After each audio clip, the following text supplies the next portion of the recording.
I just want the extra credit.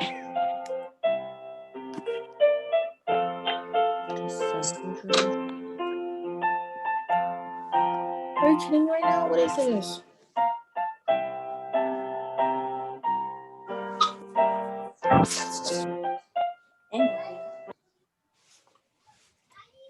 Do you like honey mustard?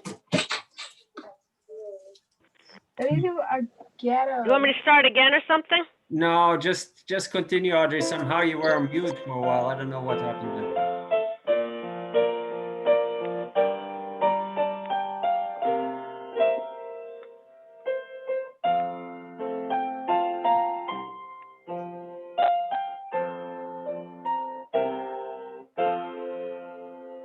That's fine, yeah.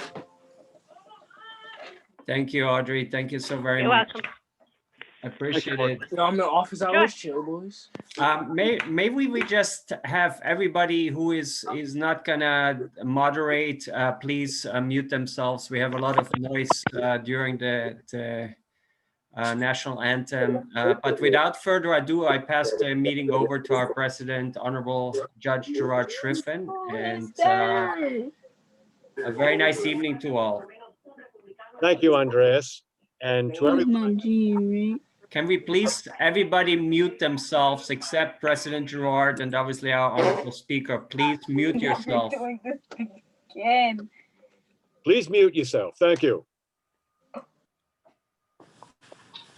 All right. Thank you again. Still have something. No, we're in there. All right. Well, anyway, thank you everyone for being here with us tonight to our January 7th meeting of the Rotary Club of New York, which is the Host Club of America. We're in our 111th year. Someone, whoever has the mic open, could you please mute that mic? Andreas, is there any way we can do that? Yeah, I'm going through all the little windows trying to find the culprit here. It's sometimes not that easy. We have actually good attendance, but I will find you if you don't mute yourself, and I will mute you.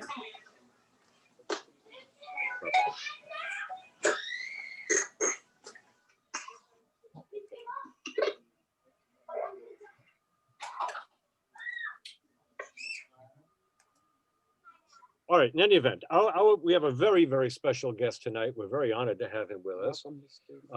And I'd like to welcome everyone who is at our meeting this evening.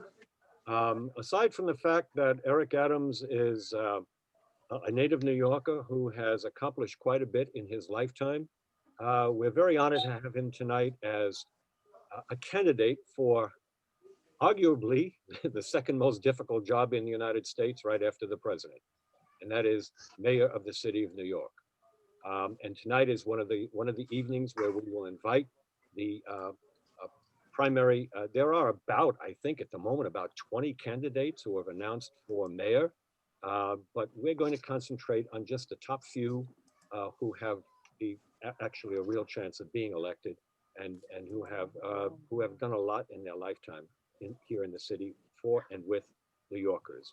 Mr. Adams is a native New Yorker. He was born in Brooklyn, in Brownsville, one of 6 children. And his mother and father, after a few years, moved them to South Jamaica. And You're still playing the Royal High? Nope, I got off because my freaking phone would be so dang on stupid and it's lag. I don't know who this person is. Who is that? Whoever is the host, I would suggest. Yeah, I'm trying to expel somebody here right now who is not behaving at all. So bear with me for 1 second. We get this done in no time here.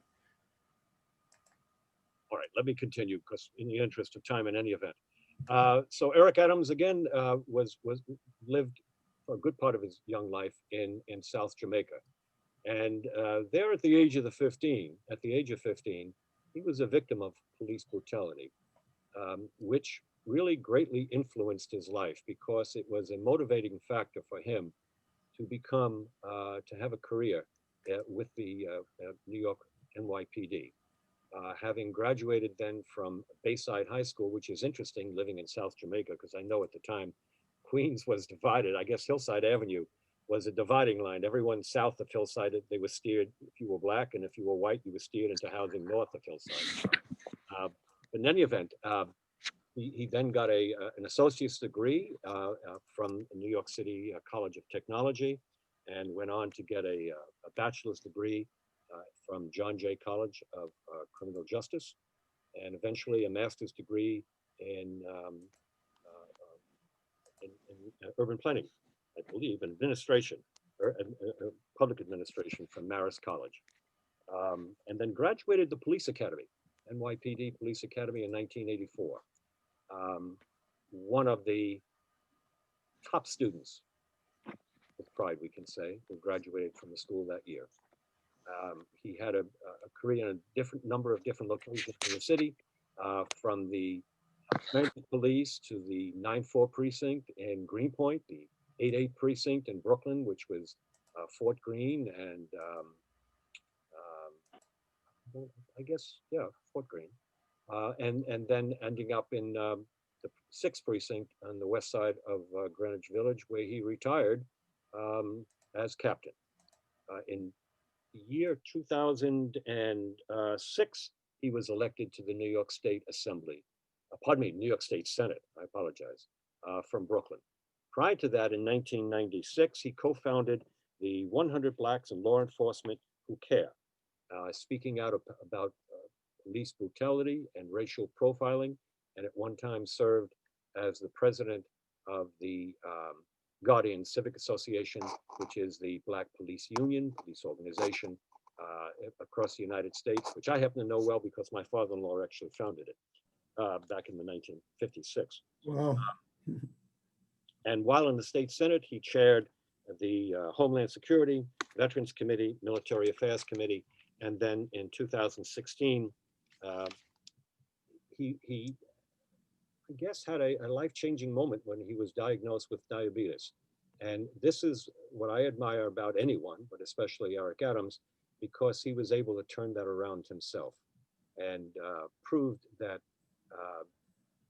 when we understand our own bodies and what it is we can and cannot do, we can take our lives and put them in our own hands.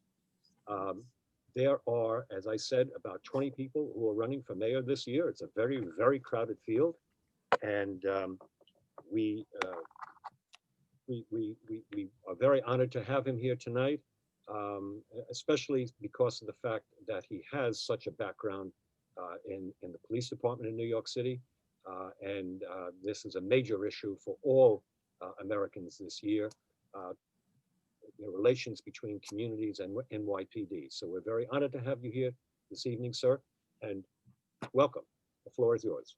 Thank you so much. I am the Rotary Clubs, the Lion Clubs, the Kiwanis. I tell my staff all the time, if you want to get a true spirit of what altruism represents, you look at any one of your 3 organizations. You silently go about carrying out your duties, and you do it because not for fame and fortune, but because it's the right thing to do. And I really thank you for what you do day in and day out. And I see you all over the city, the different chapters, giving back, and just volunteerism. That's a powerful way of just showing how much you love the city. And so I know you're alarmed and you're concerned. I equate this moment to when I dropped my son off to school, to college for the first time. Jordan was 18 at the time. And I remember on the college campus, he had hair on his face, his voice was deeper, but he was still my son. He was still my baby. And I remember questioning the head of the school for about 20 minutes until he placed his hands on my shoulders and he smiled and he says, "Eric, I just dropped my daughter off to college in Carolina." And I said, he gets it. He gets it that I was going through separation anxiety and I was not willing to turn my son over to someone that I didn't believe had the capacity to take care of him.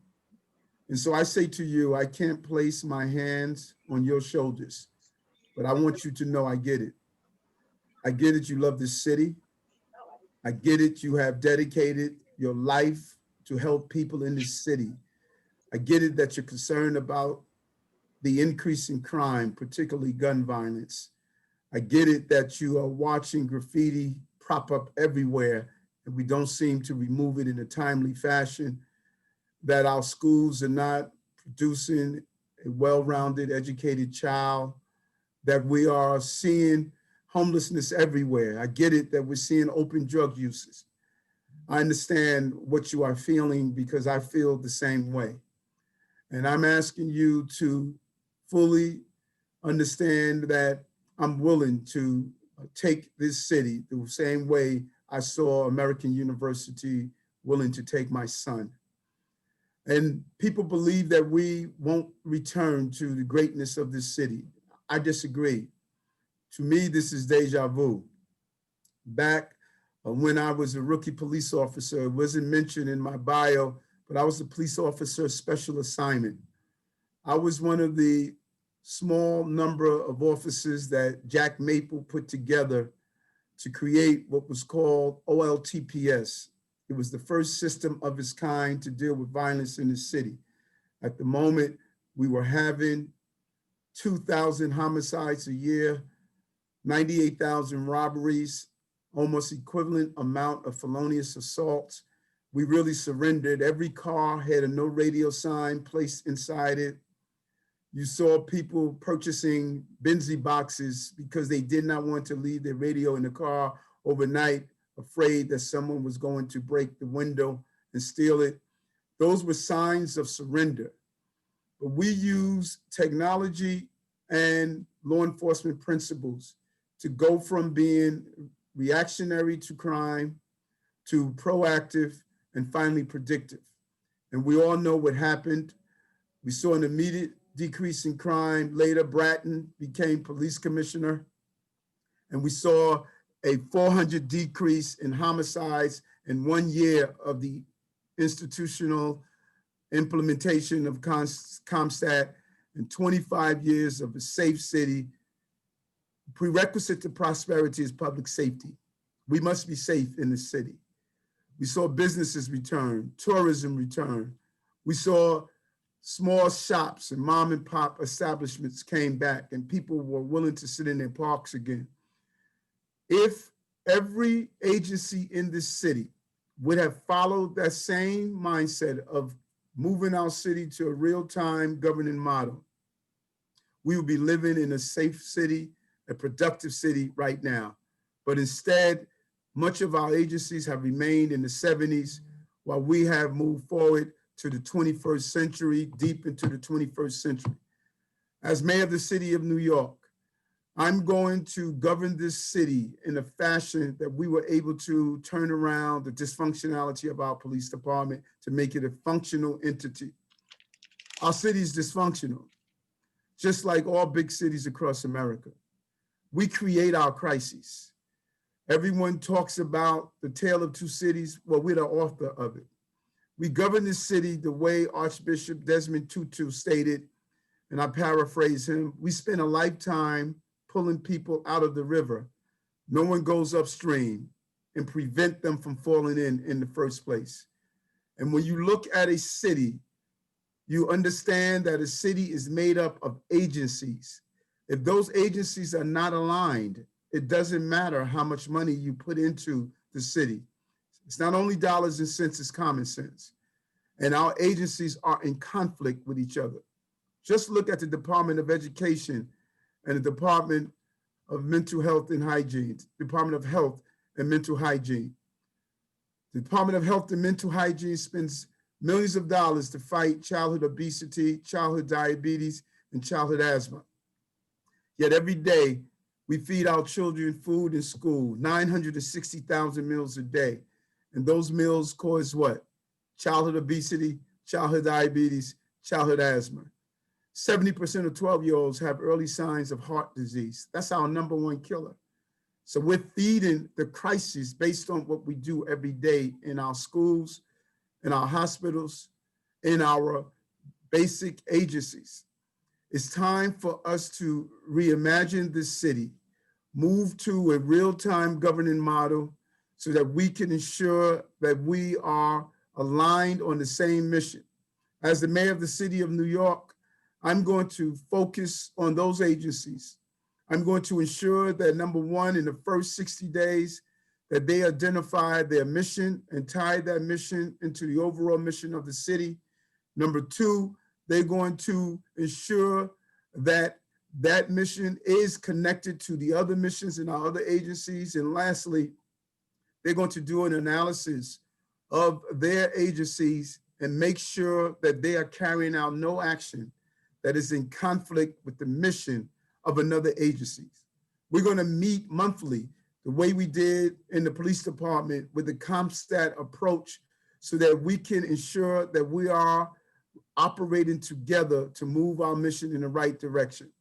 That is needed now more than ever as we cycle out of COVID-19. I'm excited about where we are in this mayoral race. We have reached all the benchmarks that are needed. Only 2 candidates qualify for matching funds. I am one of them.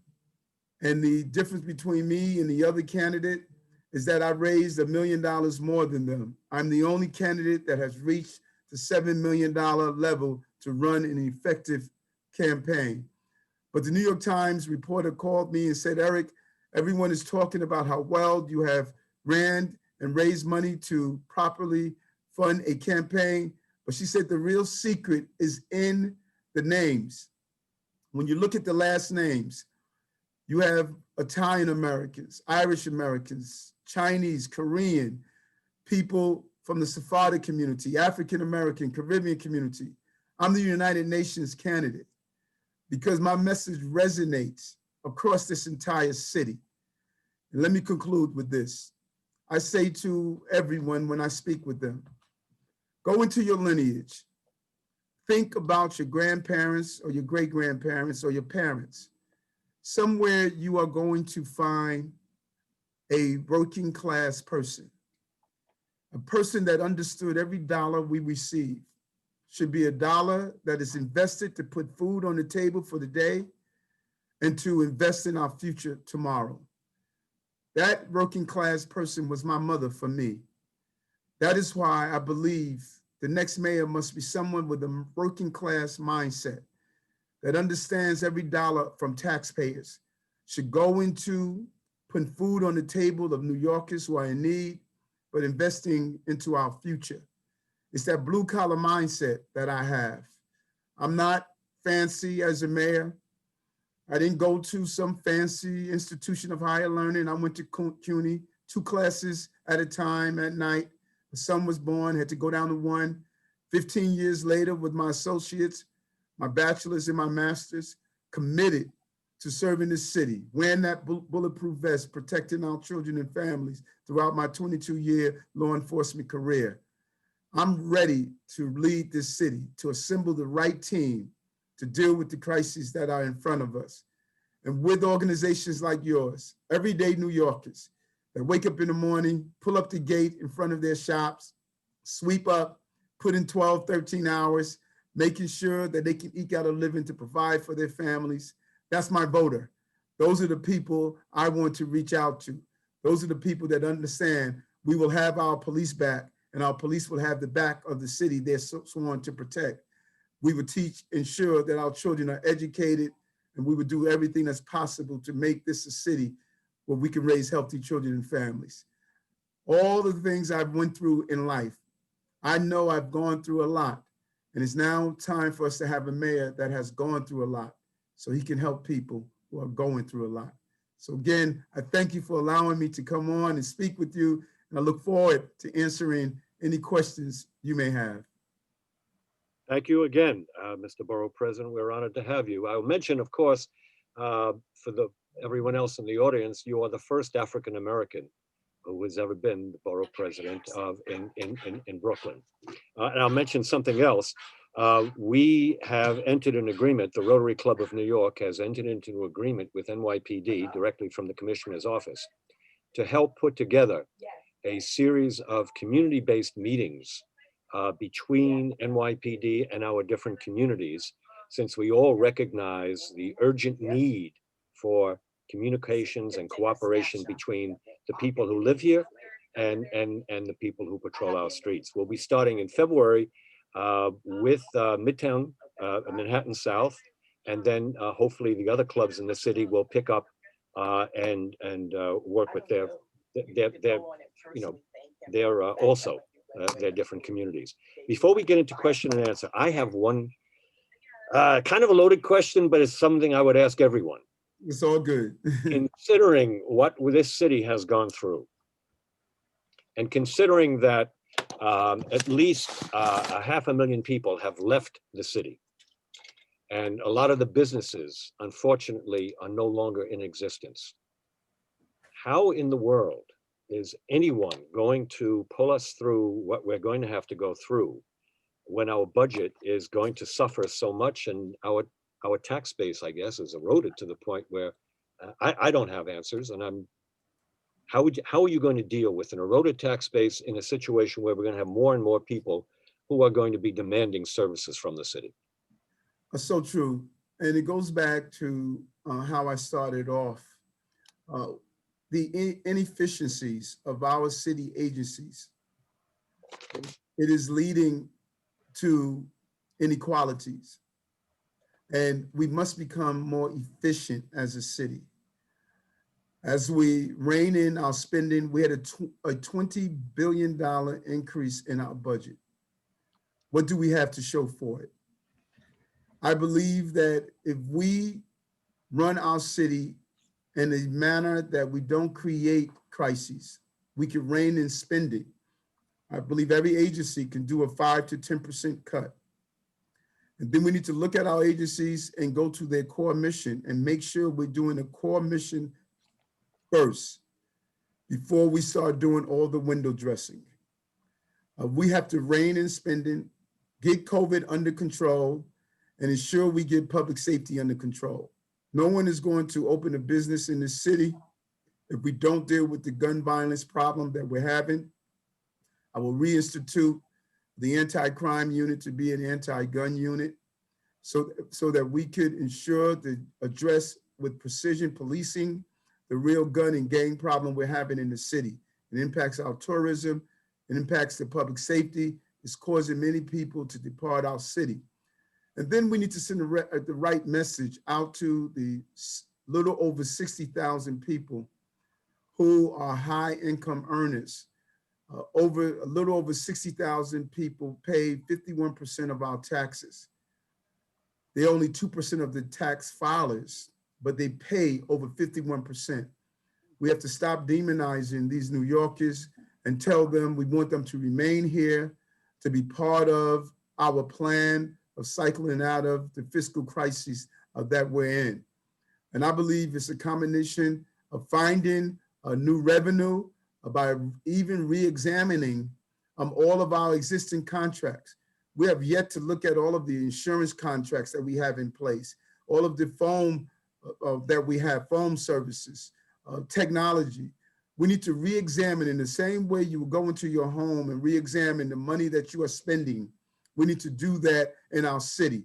So the goal is to look at existing revenue, better utilize it, get our agencies to function more with less, and finding new revenue through our city. And I believe it's the combination of those things, attracting new businesses. Growth is crucial to the city, and lift up those new businesses and attract life sciences, attract the tech industry, attract new development here to the city so we can employ and ensure we start to grow our tax base. And I think that is the combination that we need to get our city back fiscally sound. Thank you. We have a question. Zach Rawlings, do you want to get online? So yes, thank you, Judge Schriffen. It's good to see you, my friend. And thank you, Eric Adams. It's great to hear from you. My question is just kind of about COVID-19, obviously we're still in the midst of the pandemic. And, anecdotally, I was walking down the street last night and I saw a group of police officers in their car with the windows up, and they all had their masks around their chin. And I know it's anecdotal, but you'd mentioned earlier you see us at the cycling out of COVID-19, yet, cases are exponentially rising. We have 65,000 approximate new cases as a city in the last 2 weeks.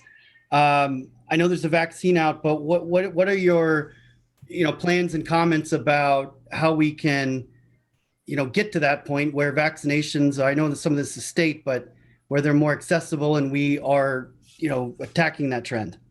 Yes, and you're so right. Tied to our recovery is really tackling COVID-19. There's no getting around that. Without addressing COVID-19, getting offices open, getting people back into our offices is crucial. And so there's several things we need to do. Number one, we failed to properly execute a distribution of the vaccines in a proper fashion. We knew this was coming. We knew there was an international search to find a vaccine. So we should have been laying out a real plan when the vaccine arrived to execute that plan. So I sent a plan to the mayor that called for a three-level color-coded transparent system. The red code, let me take a step back for a moment. The goal with the vaccine is, number one, to ensure the first line workers and those who are at high needs receive the vaccine as quick as possible. The second goal is herd immunity. So we need to move to to both those goals at the same time. So I encourage the mayor to follow a three color-coded system where you will have a red, yellow, green. Red is the first line responders, our nurses, our hospital personnel, our EMTs, and all the other groups who are in constant contact with people. The second are those high need districts that were impacted the most by COVID-19 to allow them to get the vaccination. And the third is the general public. The issue we're having now is that the city and state are waiting to give people vaccines based on the red and yellow description. I say, build out a database. If we don't get the red and yellow groups in right away, open it up to the general public, because that will move us towards herd immunity, which is extremely important. That's why you're seeing such a low level of people who are being vaccinated, because many people who are in the red and yellow areas, some are reluctant, some are unwilling to come in, so we can't wait on them as we move towards herd immunity. So I will expedite the vaccine process, and then I will move to give clear instructions to my businesses how to reopen so they won't be susceptible to insurance claims if someone catches COVID-19 while they are in the office space. We need to give clear instructions. You follow those instructions, you protect yourself from outside insurance claims. Those instructions should come from the state. You can have people in business environments, office environments, without spreading COVID-19. There are many offices that have reopened and they're able to do the job without having a real crisis in their office space. Okay, I'm going to take the questions in order. The next one, Amiri Anderson. Amiri, would you log on? Amiri, are you there? Yes, sorry, I was muted. That's okay. I don't know if you remember me, but when I was in high school, you actually gave me some money so that I could buy a coat before I went to college. So I just wanted to let you know that I appreciate that, and thank you so much. Wow, that's nice to know. How was college? Well, I graduated in 2019. Wow, that's amazing. What are you doing now, if I may ask? I'm currently teaching, but I want to go back to school, possibly law school. It's a wonderful story. I hear stories like that all the time, you know. make sure you reach out and come and volunteer on my campaign. Yes, I will. Thank you. And I will also add, Mr. Adams, Mary Anderson was unfortunately victimized in our foster care system here in New York City. We're very proud of her accomplishments, and she's addressed us, and you know, an honorary member of our club. She's been very successful despite the handicaps of our foster care system. And perhaps you might want to address the foster care system, since most New Yorkers are not aware of just how big it is and how big an issue it is for the city. Yes, no, so true. And we're going to tackle that day one. And, you know, as I stated in my opening, that we spend a lifetime pulling people out of the river and not going upstream. One area where you see that we push people into that river of just despair is the foster care system. Every year, 600 to 700 young people age out of foster care at 21. Only 12% graduate from high school, 3% enroll in college. They're more likely to be a victim of a crime or participate in crime, more likely to deal with mental health illnesses, more likely to be homelessness, to experience homelessness.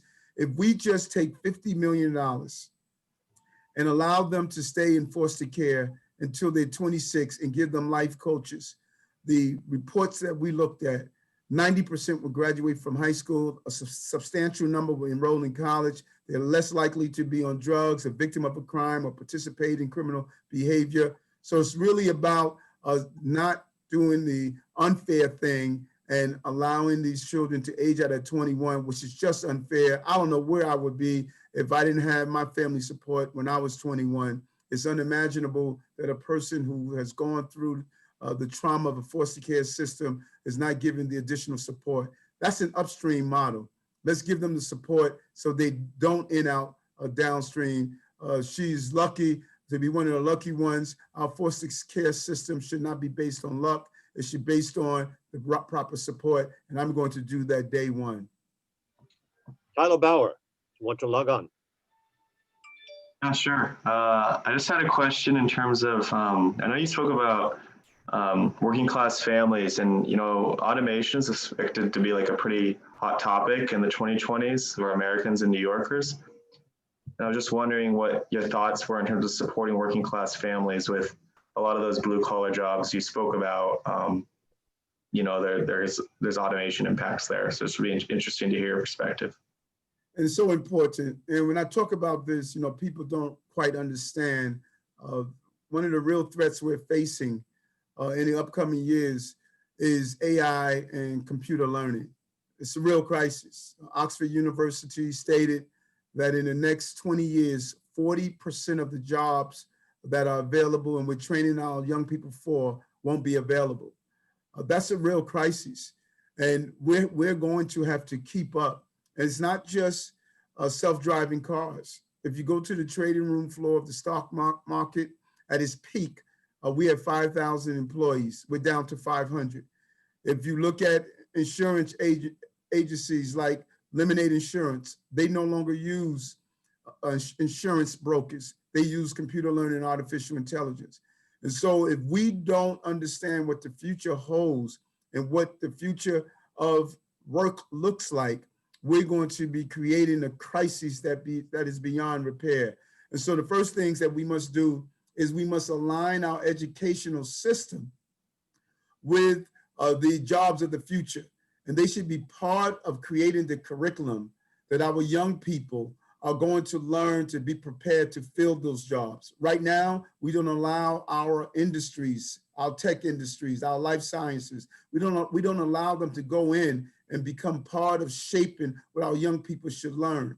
And number two, I think it's imperative that we move in the area of certifications so that people can get certification and retraining in our job centers so they can be retrained for the new jobs that are available in healthcare, in, as I stated, life sciences, cybersecurity, coding, all of these jobs that are needed for the future. We must, one, on two tracks, one, assist those young people who are in school now, two, retrain adults or those who are now in employees in places where their jobs are going to slowly phase out. So it's a two-pronged approach, and I think you are right. I mentioned this often. It's not often talked about, but we really must prepare our future employee pool for the jobs that are available and give them the skills such as critical thinking, working in groups, communication. All of these are the skills for the future job and the future employment of our cities and cities across America. Thank you. Dr. George Anura. Hello. Thank you, Honorable Adams, for coming. Thank you. Yes. My question is this, in New York City, politics has sunk to a new low, considering what we saw yesterday in Washington, D.C. And for someone like you aspiring to become the mayor of New York City, what kind of things will you have in place to make sure that what happened in Washington, D.C. yesterday did not occur in New York City? I'm really concerned and troubled and disappointed in our president. I believe it was an embarrassment to the entire country. What we saw, we are proud that in this country, for many years since the birth of this nation, the smooth transition of power never was done through bullets. It was done through the ballot. And what we saw yesterday in Washington embarrassed us in front of the entire globe. I'm also disappointed in the lack of preparation by the Capitol Police. I saw marches throughout the year with Black Lives Matter. I saw the reinforcement. I saw how the police partnered with the National Guard and others to make sure that we fortified those hard and soft targets. I did not see that yesterday. I saw police officers taking selfie with marchers. I saw police officers opening the gate and allowing them to walk in. This is extremely disappointing for me. That attack yesterday on our nation's capital was not an attack on the building. It was an attack on the foundation of our democracy. That is unacceptable to me. And I believe the Department of Justice should do a thorough investigation with the local authorities. They should identify those who destroy property, went inside the White House, it's inside the Capitol, and they should be apprehended. They should be held accountable to the full extent of the law. If we don't get this right, we saw what happened in Detroit when there was an attempt to kidnap a sitting governor.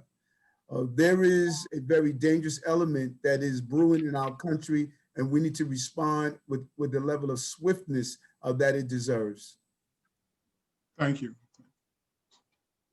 Okay, do we have any other questions? I'm trying to see if there's someone we had a young lady by the name of Jay Johnson, but you have to be very more specific about your question. So I think she's a high school student. Love to have you at Thurgood Marshall High School in Harlem. Yes. If you have a very specific question, Jade, why don't you ask it now? Unmute yourself.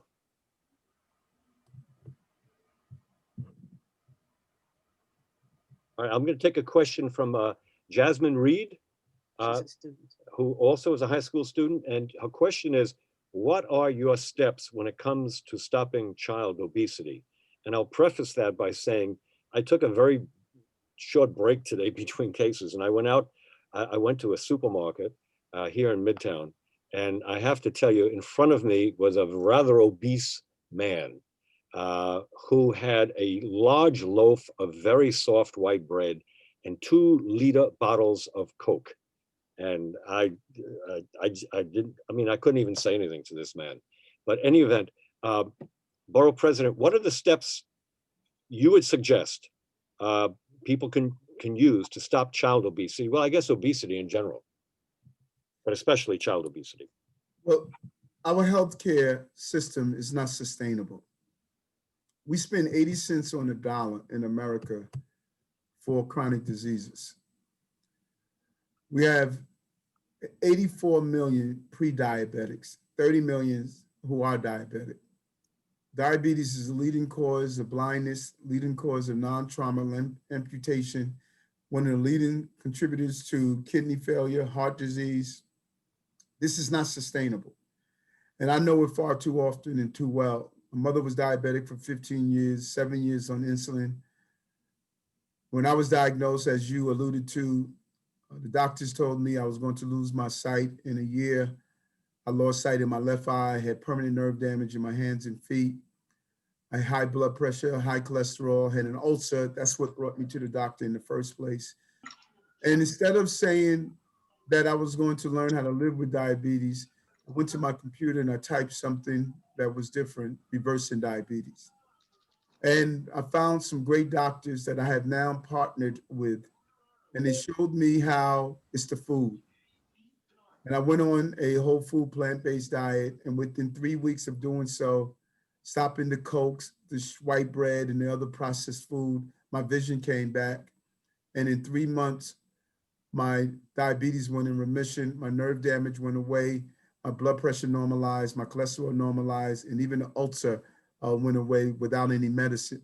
My 82-year-old mother joined me, and after being diabetic for 15 years and 7 years on insulin, mom was able to get off her insulin in 2 months. So when you talk about childhood obesity, it's not just individuals being overweight. It's about what are we feeding our children. That's why it was imperative that I did the analysis of how our cities, our agencies are operating in conflict with each other. For the Department of Health and Mental Hygiene to state they're fighting childhood obesity, yet we serve in our schools pizza, chicken McNuggets, processed food, fried food, hamburgers, all the food that create the obesity that we are attempting to fight. That is a relationship we must stop. Eric Adams is mayor. We have a nutritionally based education. Our children are going to learn the multi-billion-dollar industry of controlled urban and hydroponics farming. They're going to grow food in their rooftops or in schools, serve it in their cafeteria, build into their curriculum how to go about eating a healthier lifestyle, doing civic engagement by identifying food deserts in their communities, showing how to create community farms. We're going to integrate health into education and show children how they can turn around the obesity that they're facing that will have a long-term impact on their lives. As I stated, 70% of 12-year-olds have early signs of heart disease. That's our #1 killer. That's unacceptable, and we should not be feeding the crisis. Ms. Adams, I just got a text from someone on your staff that a situation has arisen and that could we please cut this short? So by 8:20, pardon me, by 7:20, we're going to have to cut this short. There's apparently some kind of an emergency they want you to address. Thank you so much for the time you've been with us. In the few minutes we have left, let's see, Michael Price asked a question, how will you work with the governor? And then Joseph Stern was asked a question about implementing ranked choice voting for municipal primaries. Perhaps you can comment on that. Yes, I believe that all of us are disappointed in the interaction between the governor and the mayor. I equate it to if I were to respond to an emergency with my partner as a police officer, imagine the two of us arguing en route to a shooting or a robbery in progress. If you have a disappointment with someone or disagreement with someone, resolve that after the crisis. We're in crisis right now. I would not be in a public dispute with the governor. I would not get into a conflict on how we execute a plan. We would sit down behind the scenes, figure out the execution of a plan, and we would do it together. New Yorkers need to see a unified front from their chief executives. And right now, we're not seeing that. I believe that right now, we need to all come together, particularly in the executive levels. And that's what I would do as the mayor of this city. In the area of ranked choice voting, I was one of the early advocates for it. I had one caveat. We must educate the public. We failed to do that, and it's unfortunate. Anytime you have a major change in our voting system, and you know that our seniors, our non-English speakers as a primary language, other groups are not having adequate education, you're doing a disservice and an injustice to them. We could have done a better job spending $1 million on postcards. That is not education. We should put in place a serious education to instruct people how to use ranked choice voting. We should utilize our census trackers. They have already been on the ground. They have been communicating with people already in different communities and different cultural settings. We could have done a better job to make sure every New Yorker understands the ranked choice voting system so we can have a fairer voting process. All right, I guess unless someone else has a brief question, because we've got a couple of minutes left, I'd like to go back to something that you addressed earlier about the NYPD. What would you, if you could now make one major reform with NYPD, what would that be? Precinct commanders. Many people don't know that the most powerful civil service position in this city is a precinct commander. He has a small army. He controls a geographical piece of real estate in our city, yet you have no impact or influence on who that person is. I would say to my police commissioner that you are going to give community organizations, Rotary, Kiwanis, community boards, civic groups, bids, you're going to give them 3 choices for precinct commanders. And they are going to interview the 3 choices. They're going to look at his or her background. They're going to determine if he's the right fit. They're going to look at his 50A law that was passed, so you can look at their previous CCRB reports and how they perform. They're going to see if he's the right fit for their community. And they will have veto power to determine what his vision is, how he's going to police that community, how he's going to use those 300 officers. I think by doing that, you're going to create a better symbiotic relationship with the precinct and the people in the community. Well, thank you again very much for your time tonight. Unfortunately, as I said, we have to cut short because your staff has informed me that there's some kind of an emergency you've got to deal with immediately. Thank you so much for your time. We look forward to being with you again. Yes. And hope you'll participate with us as other Can I mayors. ask a quick question?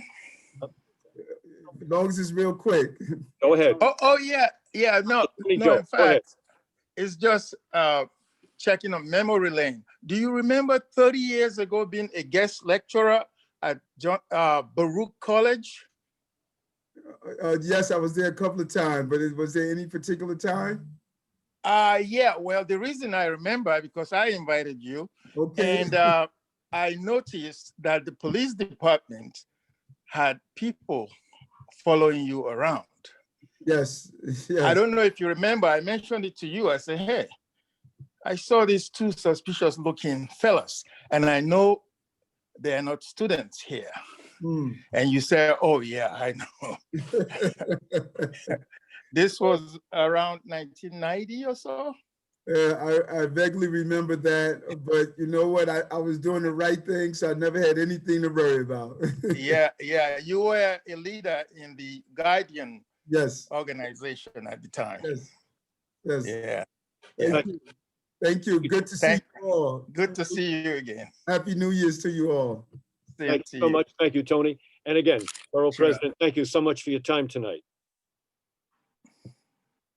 Okay, before we go, we do have a few minutes. I wanted to mention a few things that Rotary will be doing in the very near future.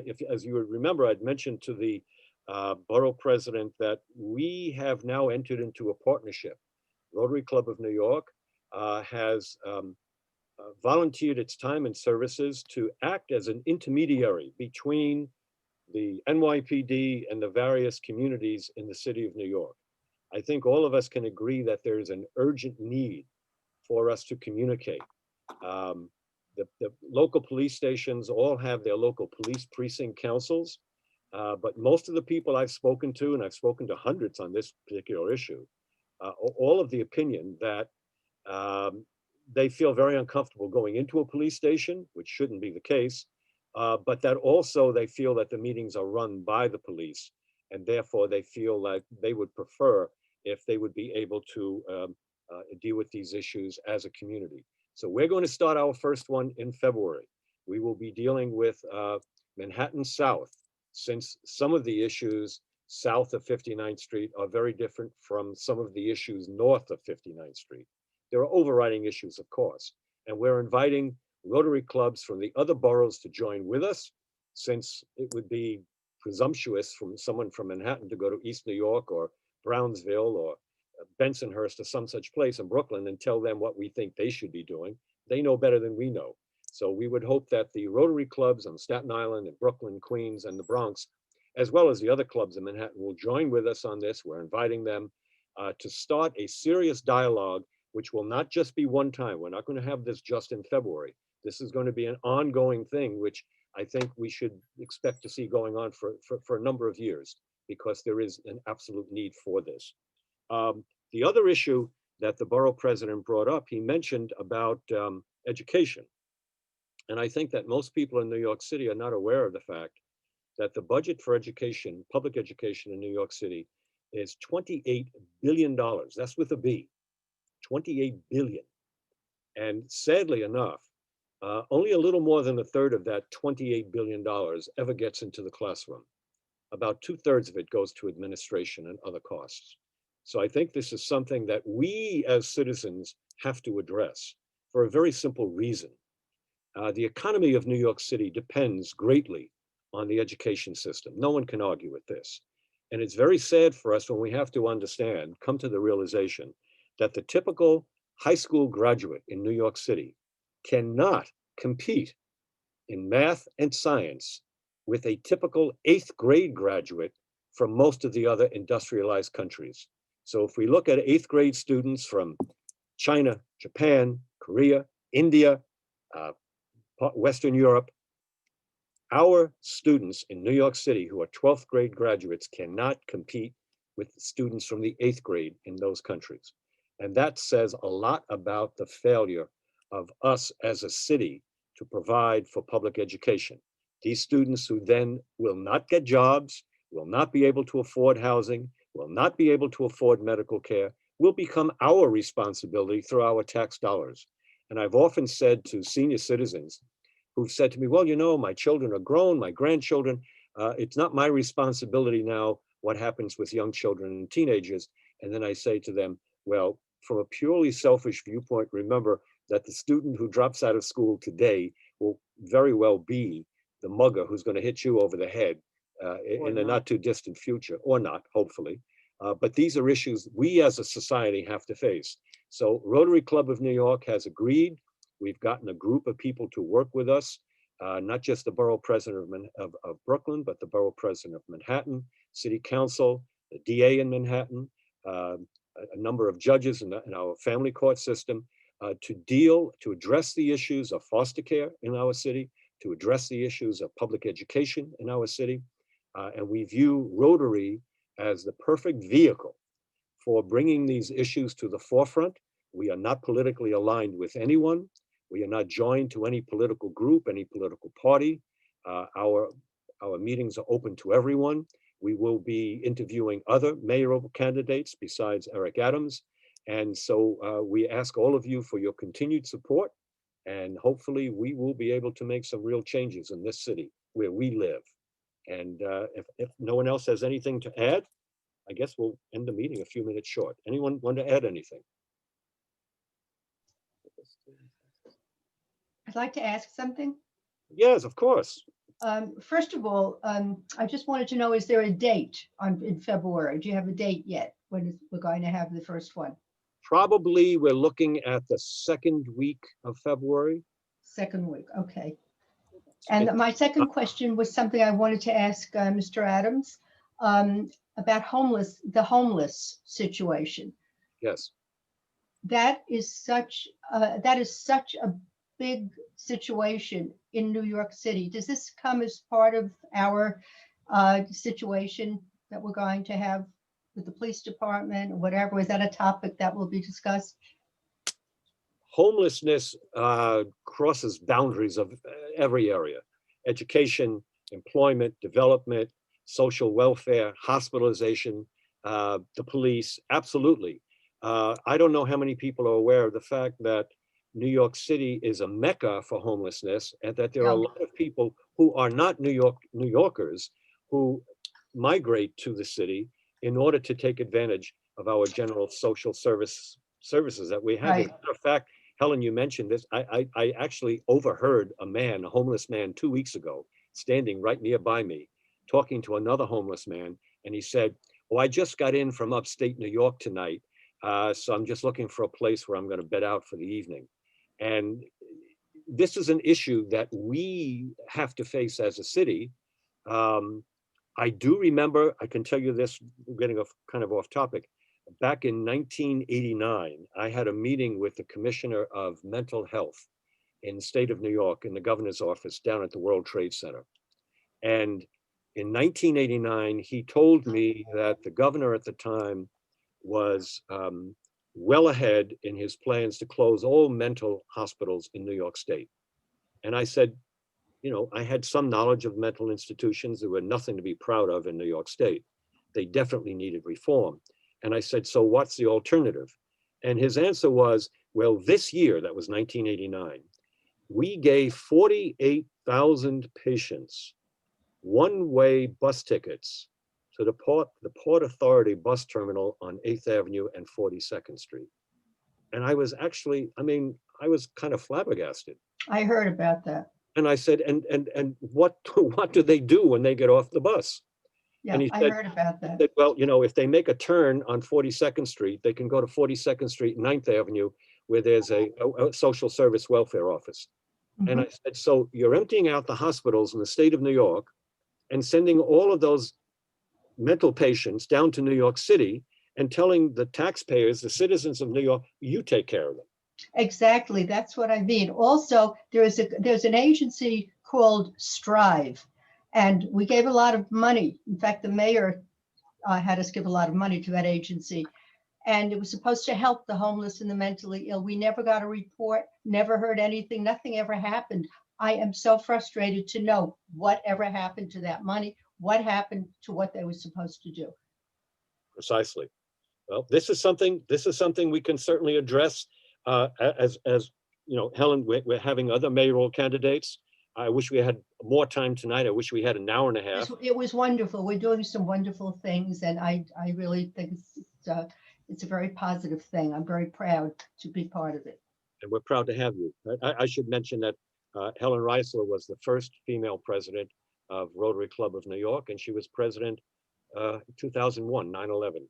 She was there. And you know, as president, and our club is very proud of what you did and what our club did, providing quite a lot of assistance to a lot of people in New York. We're going to be getting, in about a week and a half, we're supposed to be getting somewhere between 50 and 60,000 masks. And so Rotary Club of New York will be donating this to social service agencies, to homeless shelters, and to hospitals here in New York City. Wonderful. So we're busy. Okay. Anyone else before we log off for the evening? I can't. All right. No one else? Okay. Well, then I'll tell you what. Unless anyone has anything else to say, I thank everyone for being with us tonight. And I hope you enjoyed what we had and that you have an opportunity to be with us. Next week, add this, next Thursday, we are going to be hosting a meeting with the Families for Safe Streets. Now, you may not have heard of this group. This is a group founded about a little over 10 years ago. And they are the parents, the family members of people who have lost people to traffic accidents in New York City. Every year in New York City, approximately 3,700 New Yorkers are run down by trucks, cars, and buses. Every year, it's 3,700. And of that number, quite a few of them die. I'll never forget standing next to a young Asian man a few years ago, telling me about an accident that happened in his community in Park Slope in Brooklyn. He and his wife were at a store. She went inside and he was outside the store waiting on 7th Avenue with his two twins, their twin children, in a stroller, and an SUV got out of control, ran on the sidewalk, pinned him and the children against the wall, and his two children were killed instantly. I don't know how you even, I couldn't even speak to this man. I didn't know what to say to him. So this group has been active in making some real changes in the city by getting traffic cameras installed around all of our schools. Washington, D.C., for the past 20 years, if you go through a light or stop sign, you're going to get a summons in mail because they've got cameras everywhere taking photographs of everyone who goes through that light. So this group will be addressing us next Thursday, 7 p.m. We invite everyone who is here tonight to be there as well. Invite friends, anyone you want to. This is an issue that affects every single person in New York City. And unfortunately, you're really not aware of it until it happens to you. And at that point, it's too late. So they'll be with us next week. We invite everybody to be with us then. Then the following Wednesday, we have the UN breakfast. And the following week, Borough, are you with us tonight? Borough, are you still on? I guess not, but Borough is. I'm here. Would you just very briefly tell us what you've got planned for the end of January?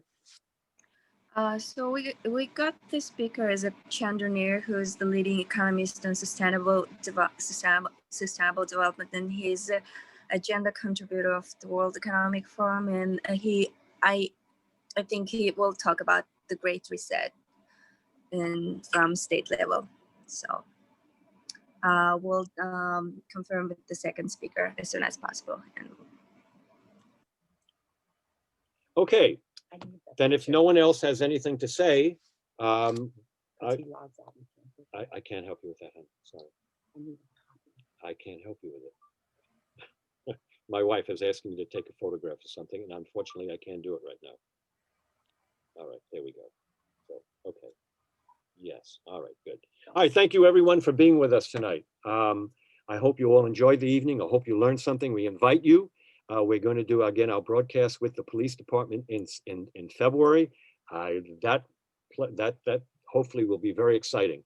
The police commissioner has promised the cooperation of at least 4 deputy commissioners. I don't think we'll have all 4 of them, but we'll try to put together a good mix of a good panel so that we can sit back and start to discuss the issue that we have to deal with policing in New York City.